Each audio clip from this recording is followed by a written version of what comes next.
Setidaknya sekali seumur hidup, kamu pasti pernah berada di keadaan di mana temanmu yang good looking mendapat perlakuan lebih baik dari orang lain.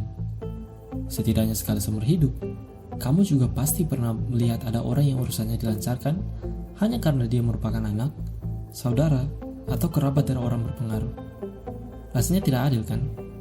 Apalagi setelah kita belajar dan paham konsep keberagaman dan kesederajatan, kita merasa bahwa meskipun manusia itu sangat beragam, seharusnya setiap manusia punya hak dan kewajiban yang setara. Bagaimana kalau aku mengatakan sebuah fakta bahwa fenomena seperti dua contoh tadi adalah hal yang dalam tanda kutip normal? Aku ingin memperkenalkan kepada kalian sebuah konsep yang bernama privilege. Privilege adalah hak istimewa, keuntungan, dan kesempatan yang didapatkan seseorang atau sekelompok orang secara cuma-cuma tanpa harus melakukan upaya tertentu. Orang yang punya privilege bukan berarti hidupnya akan 100% berhasil. Namun orang yang punya privilege, hidupnya pasti jauh lebih mudah dibanding orang lain. Privilege itu banyak contohnya. Lahir di keluarga yang orang tuanya lengkap, tumbuh di kota besar yang akses ke segalanya mudah, bahkan lahir sebagai laki-laki di dunia yang lebih ramah pada laki-laki dibanding perempuan. Itu saja sudah suatu privilege yang sangat besar. Privilege adalah sesuatu yang sangat kompleks dan benar-benar bergantung pada budaya. Misalkan di Indonesia, kalau kalian lahir sebagai bagian dari etnis dan agama tertentu, serta memiliki orientasi seksual tertentu, itu adalah suatu privilege. Sementara itu, etnis, agama, dan orientasi seksual yang sama bisa jadi tidak berarti banyak di negara lain, misalnya di Amerika. Namun ada dua jenis privilege yang universal dan punya benefit yang luar biasa dalam menentukan arah hidup seseorang. Jenis privilege ini, yang pertama adalah beauty privilege. Beauty privilege adalah hak istimewa seseorang yang diperoleh karena kecantikan atau ketampanannya sejak lahir hingga dewasa yang cukup mempengaruhi karir dan pandangan orang lain terhadap mereka. Karen Dian dan kawan-kawan di tahun 1972 dalam artikel What is Beautiful is Good, yang merupakan salah satu pelopor penelitian di bidang ini, menemukan bahwa orang dengan daya tarik fisik diasumsikan memiliki hidup yang lebih baik, lebih kompeten, dan sukses dalam karir dibanding orang yang tidak memiliki daya tarik fisik. Mereka yang good looking memiliki keistimewaan tersendiri dalam bentuk persepsi orang lain terhadap mereka. Persepsi ini membuat mereka mendapatkan pandangan dan perlakuan yang lebih baik dari orang sekitar. Bahkan, beauty privilege bisa berpengaruh dalam hal pekerjaan. Dari sisi penghasilan, mereka yang memiliki beauty privilege mendapat gaji 10-15% lebih banyak.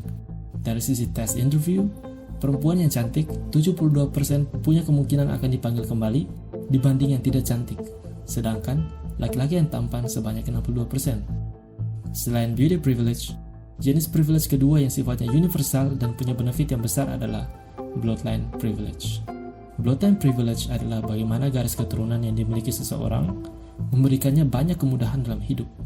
Literature review oleh Radcliffe dari Urban Institute di tahun 2015 menunjukkan bahwa pencapaian seseorang ketika dewasa dipengaruhi oleh kondisi keluarga. Mereka yang miskin cenderung punya kesempatan yang lebih kecil untuk bisa lebih sukses dibanding mereka yang tidak miskin sejak lahir. Stigma terhadap orang yang punya bloodline privilege pun mirip dengan beauty privilege. Pew Research pernah melakukan survei membahas tentang stereotip yang melekat pada orang yang berasal dari keluarga kaya dan miskin. Mereka yang kaya dianggap lebih cerdas dan lebih pekerja keras, meskipun juga dianggap lebih serakah dan tidak jujur. Selain itu, kekayaan orang tua membuat anak lebih unggul dalam market labor advantage, sebab mereka bisa mendapatkan pendidikan atau aktivitas ekstrakurikuler tambahan di luar pendidikan formal, yang membuat mereka punya skill yang lebih tinggi dan lebih beragam dibanding orang yang tidak punya bloodline privilege. Bahkan, dalam buku Outliers karya Malcolm Gladwell, anak-anak dari keluarga kelas atas punya determinasi yang tinggi. Mereka punya cita-cita dan ambisi yang besar, serta punya rasa percaya diri bahwa mereka bisa mencapai cita-cita itu. Determinasi semacam ini bisa mereka miliki karena mereka paham apa yang mereka mau, kepada siapa mereka harus mencarinya, kapan harus mengejarnya, dan bagaimana cara mencapai ambisi itu. Mereka diajarkan sikap hidup dan persiapan mental yang bernama practical intelligence. Hal seperti ini adalah sesuatu yang sangat jarang diajarkan di keluarga dari kalangan kelas bawah. Pembahasan tentang privilege, terutama beauty privilege dan bloodline privilege ini, menarik karena dekat dengan kehidupan sehari-hari. Semua masyarakat dari berbagai era dan berbagai struktur sosial pasti menghadapi keadaan seperti ini. Hal ini membuatku penasaran, di tempat yang dianggap pembangunannya tertinggal seperti di Jailolo, Halmahera Barat, Maluku Utara, apakah konsep privilege ini juga eksis?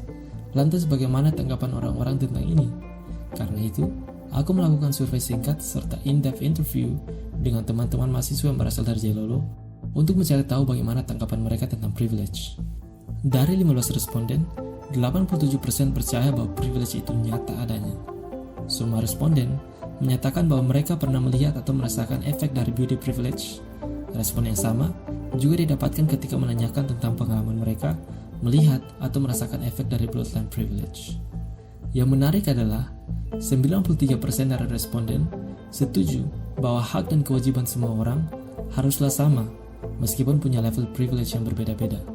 Artinya, mereka setuju terlepas dari latar belakang yang beragam, setiap orang punya derajat yang sama. Semua responden ini merupakan mahasiswa asal Jailolo yang berkuliah di luar daerah, mayoritasnya di Pulau Jawa. Dan pada umumnya, hanya ada 2 jenis orang yang bisa lanjut kuliah apalagi sampai di Jawa. Pertama, mereka yang dianggap pintar, sehingga orang tua tidak merasa rugi menyekolahkan mereka sampai perguruan tinggi meskipun orang tua harus bekerja ekstra. Dan yang kedua, mereka yang berasal dari keluarga yang berkecukupan. Karenanya, aku menanyakan pertanyaan yang sedikit lebih spesifik.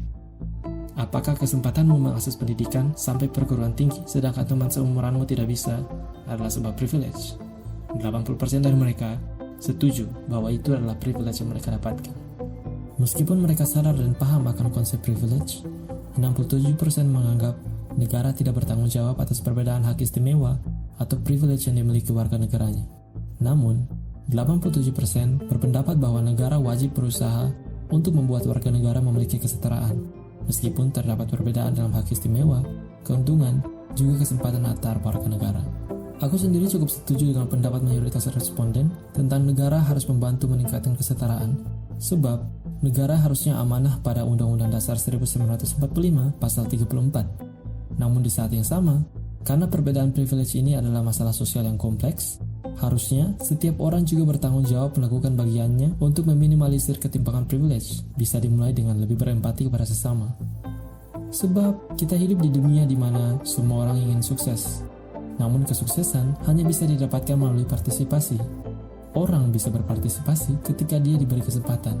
Sedangkan kesempatan ini tidaklah sama rata ke semua orang. Kesempatan lebih sering datang kepada orang dengan privilege. Ketimpangan seperti ini adalah masalah struktural. Kalau memang kita menjunjung tinggi nilai kesederajatan dalam keberagaman, yang mana kita mengakui setiap orang punya hak dan kewajiban yang setara, seharusnya kita semua punya kesempatan yang sama. Seharusnya kita berada di playing field yang sama. Seharusnya kita mulai berlari dari garis start yang sama. Nama saya Danny Reigns. Thank you for watching.